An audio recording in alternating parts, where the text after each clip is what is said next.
Alright, in this video we'll replace a vehicle window regulator and mortar. And this particular vehicle is a 2001 Chevrolet Suburban on the rear passenger side or rear right hand side window. Here are basic tools that you'll need for this project. Anyways, we start off with the panel off already. There's only two bolts, two 7mm bolts that you need to remove. There's one there and there's one down there, and then you got your lock trim and your handle trim that you could pry off with a screwdriver. Just gently pry it off. Here's your window button, and to release that, you just release the harness on the back side. Just squeeze it, pull it out, and you're good to go. And then you got one lamp you just squeeze and twist and pull out, and it comes off real easy.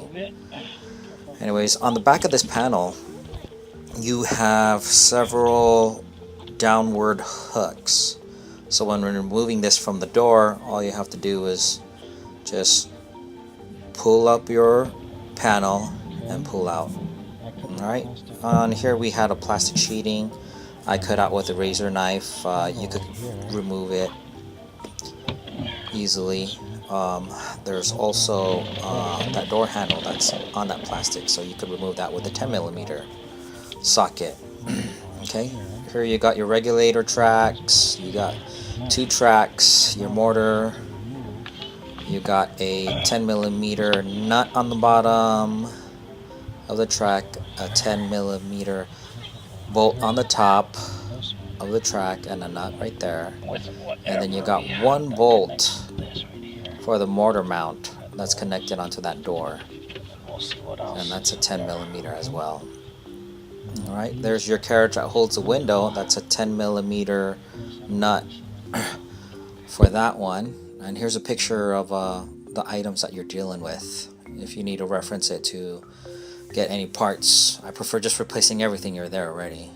Anyways, make sure your power's on and your window lock's not depressed down, so you can operate the button from that door.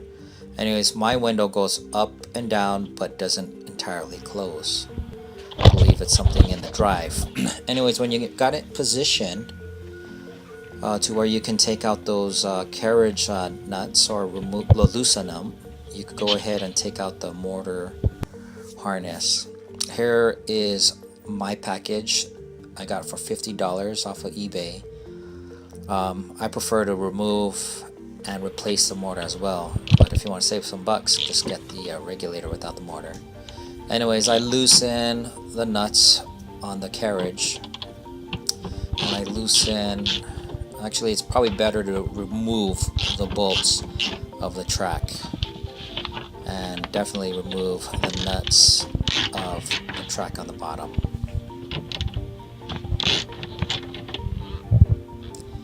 There's one bolt here by the mortar. Remove that, and I removed the speaker. I thought it was a lot easier to maneuver the track once I removed it. I didn't disconnect any of the wiring because you could easily just put it off to the side with a magnet onto the door. It's real simple. And now you have a lot of open space. Put everything aside, any wiring that may be in the way. Watch out with the lock rod. Don't manipulate it in any way. If you bend it, you're gonna have a hard time trying to make it straight again, or else you're gonna have a hard time with the locking mechanism. Everything's loose or removed on what needs to be removed. The carriage bolts are loose. I removed the nuts, and I already slightly moved the window up out of the carriage, and the window is actually being held by clamps. I'll show you later in another picture. So now that the window is held, I move the track and I try to just get it out of the door. See how I have the bolts up there? Probably should have. Actually, I did remove it. It's a lot easier removing it without those bolts on the top. So go ahead and remove that. You'll find it a lot easier. Anyways, there's me pulling it out. And there's the bad regulator and mortar. That's the problem right there, the drive. and I'll show you later in another picture. These clamps hold the window up, and now I got everything back in. It's pretty much just opposite of what I did. It's pretty simple. Anyways, you got marks on the window on which you're gonna bring your carriage up to. So everything's in. Clip the harness back onto the mortar. Pushing the button to have it go up slightly right up to the window. Then I'm going to release the clamps up on top now that they're sitting between the two rubber pieces. So I can put gently the window into the carriage. So don't remove the bolts on the carriage, well, the nuts entirely. You just lightly loosen them. Okay, so I have to loosen mine up just so I could get that opening for that window.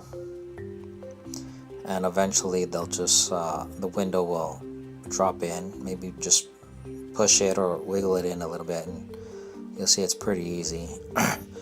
Now once you get it in there, don't tighten it up, because you're going to want to test it going up and down to make sure the window closes properly. The sills, the weather sills are all nice and snug as you open it and close it. And there's my boy playing and watching me work. And do not tighten the carriages all the way either.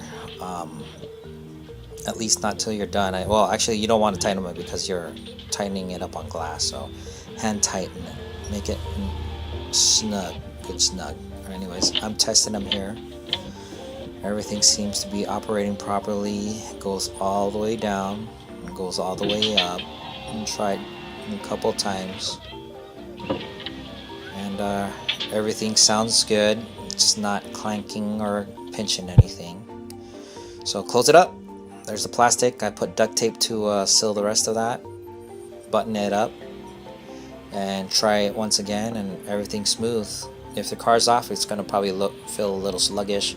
But once you turn your car on, the alternator will give it some more juice, and that window will go up and down real good. Anyways, in this next picture, you'll see my problem.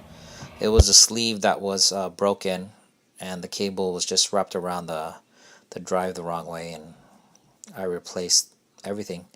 Anyways, thanks for watching, and I'll see you on the next video. Thank you.